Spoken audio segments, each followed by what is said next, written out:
Sahabat Muslim, Rasulullah SAW adalah pribadi dengan kesabaran luar biasa. Semua orang mengenal beliau sosok yang lembut, tidak pernah melaknat apalagi bersikap kasar. Ada satu peristiwa yang membuat Nabi marah, namun Allah menenangkannya dengan menurunkan wahyu lewat malaikat Jibril. Kemarahan beliau tidaklah seperti kita. Beliau SAW marah karena sebab sesuatu yang berhubungan dengan kepentingan agama, bukan kepentingan pribadi beliau SAW. Lantas, apa yang membuat Rasulullah marah? Berikut ini kisahnya.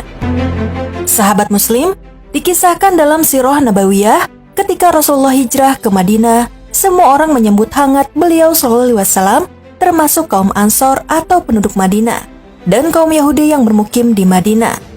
Kedatangan beliau sangat menguntungkan perdagangan kaum Yahudi. Namun belakangan, orang-orang Yahudi tidak rela melihat kaum muslimin bertambah sejahtera dan Islam semakin menguat, apalagi setelah mendengar seorang nabi yang bukan dari bangsa mereka sendiri. Dalam sejarahnya, meskipun kelahiran akan Nabi Muhammad SAW sebagai nabi akhir zaman telah diceritakan bahkan sejak nabi-nabi terdahulu, namun kaum Yahudi enggan mengikuti ajaran Muhammad SAW.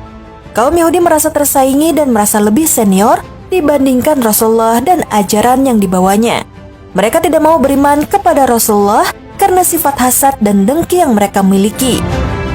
Rasulullah SAW merupakan keturunan Nabi Ismail dan bukan keturunan Nabi Ishak alaihissalam. Sedangkan kaum Yahudi berprasangka Nabi akhir zaman adalah keturunan Nabi Ishak dan Nabi Yakub alaihissalam.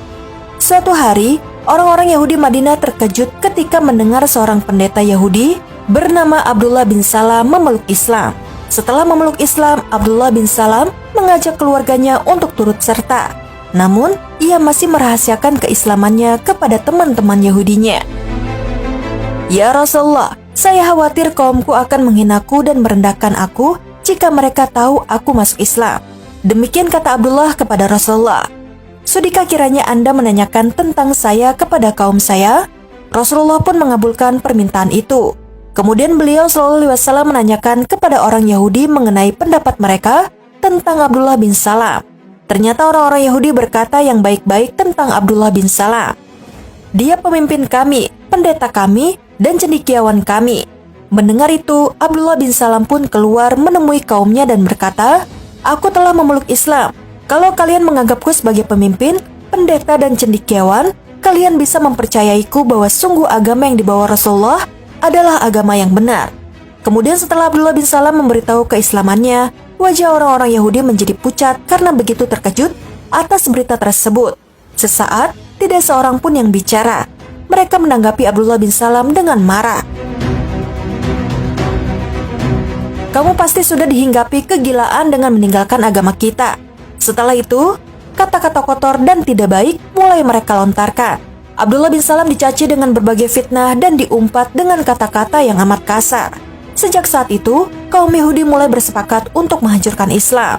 Sebelum Rasulullah diutus, orang-orang Yahudi sudah mengetahui dari Taurat bahwa dalam waktu dekat akan ada seorang nabi yang diutus Allah. Namun, mereka menduga bahwa nabi itu akan lahir dari kalangan Yahudi. Beberapa pemimpin Yahudi mendatangi Rasulullah dan bertanya dengan congkak, "Hai Muhammad, Allah yang telah menciptakan segenap makhluk, lalu siapa yang menciptakan Allah?"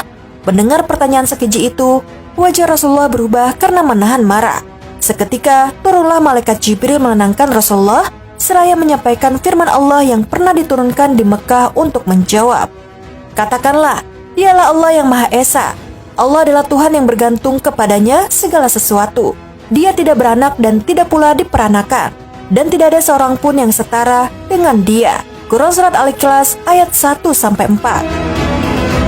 Sesudah Rasulullah membaca ayat tersebut, para ketua Yahudi terdiam dan saling mengejek.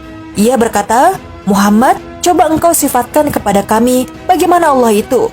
Berapa hasta tingginya, bagaimana lengannya, bagaimana?" Sudah tentu Rasulullah menjadi sangat marah, lebih marah daripada yang pertama.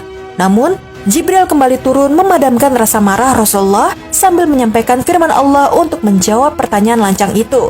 Dan mereka tidak mengagungkan Allah dengan pengagungan yang semestinya, padahal bumi seluruhnya dalam genggamannya pada hari kiamat, dan langit digulung dengan tangan kanannya. Maha suci Tuhan dan maha tinggi Dia, dari apa yang mereka persekutukan. Quran Surat Az-Zumar ayat 67.